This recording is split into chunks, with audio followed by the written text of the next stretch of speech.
बांग्लादेश के chief adviser Mohammad Yunus जी कहते हैं कि अब इंडिया से जो भी यान आ रहा है, जो भी राइस एक्सपोर्ट्स आ रहे हैं, उनको हम नहीं लेंगे।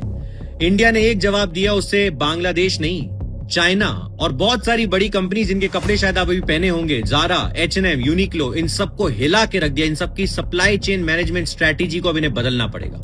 इंडिया ने क्या किया? इंडिया ने सिंपली एक जवाब दिया कि जो भी आप 93% एक्सपोर्ट इंडिया में करते थे लैंड के थ्रू, अब वो एक्सपोर्ट नहीं होगा। आपको एक्सपोर्ट करना है, आप आइए, बट हमारे पोर्ट के थ्रू आइए। पोर्ट कहां पर है? कोलकाता में। पोर्ट दूसरा कहां पर है? नावा शेवा में है, महाराष्ट्र में। अब अगर आपको पोर्ट से आना है तो आइए, लैंड का रास्ता बंद है। 93% एक्सपोर्ट के रास्ते को एक दिन में, एक झटके में बंद करके रख दिया, क्योंकि आप इंडिया के अगेंस्ट कुछ भी करेंगे, चाइना के सपोर्ट में करेंगे, तो इंडिया यही जवाब देगा। हम पहले दोस्ती का हाथ बढ़ाते हैं, हम पहले थप्पड़ नहीं मारते, बट अगर कोई मारने की कोशिश करता है तो बिना मारे ऐसे समझाते हैं कि वो जिंदगी भर वो करने से भूल जाए।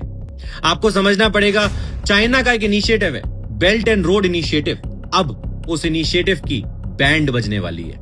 वो रोड बनाना चाहते थे, वो एक कॉरिडोर क्रिएट कर रहे थे, China, Myanmar, Bangladesh, India corridor, जैसे उन्होंने पाकिस्तान में किया था, चाइना पाकिस्तान इकोनॉमिक कॉरिडोर। उसकी बैंड बजाई बलूचिस्तान ने, और इंडिया ने एक स्टेप से उसकी पूरे रोड इनिशिएटिव की बैंड बजा के रख दी। कैसे? क्योंकि बांग्लादेश एक्सपोर्ट कहां करता था? इंडिया को करता था। कपड़े कौन बनाता है बांग्लादेश में? अपने जारा, H&M, यूनिक्लो, क्योंकि सस्ते बनते और यहां महंगे बेचते थे। अब नहीं बेच पाएंगे, क्योंकि अब चाइना तो खरीदेगा नहीं बांग्लादेश से। इंडिया तक वो पहुंचाएंगे कैसे? क्योंकि वो अपना फास्ट फैशन गुड्स जो फटाफट से इंडिया में रोड के रास्ते भेज देते थे, अब वो नहीं हो पाएगा। और इससे फायदा होगा इंडिया की मेक इन इंडिया कंपनीज का, जिनके कपड़े अभी मैं पहना हुआ हूं, उनको फायदा होगा, क्योंकि अब ये गुड्स इंडिया नहीं आएंगे, इंडियन कंपनी के गुड्स इंडिया में बिकेंगे। आप सबसे भी रिक्वेस्ट है कि आप मेक इन इंडिया गुड्स पहने, क्योंकि चाइना को यह बात बहुत अच्छे से समझ में आ गई होगी कि हमारे जो फॉरेन मिनिस्टर है, जो हमारी कूटनीति डिसाइड करते हैं, वो एक IFS ऑफिसर पहले हैं, उसके बाद एक राजनेता है।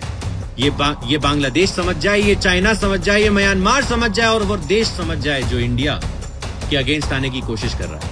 इंडिया अपना डिफेंस एक्सपोर्ट बढ़ाएगा। अब साथ में इंडिया में डेवलपमेंट होगा, रेडीमेड गुड्स बनने का, और उससे वो एक्सपोर्ट भी बढ़ेगा।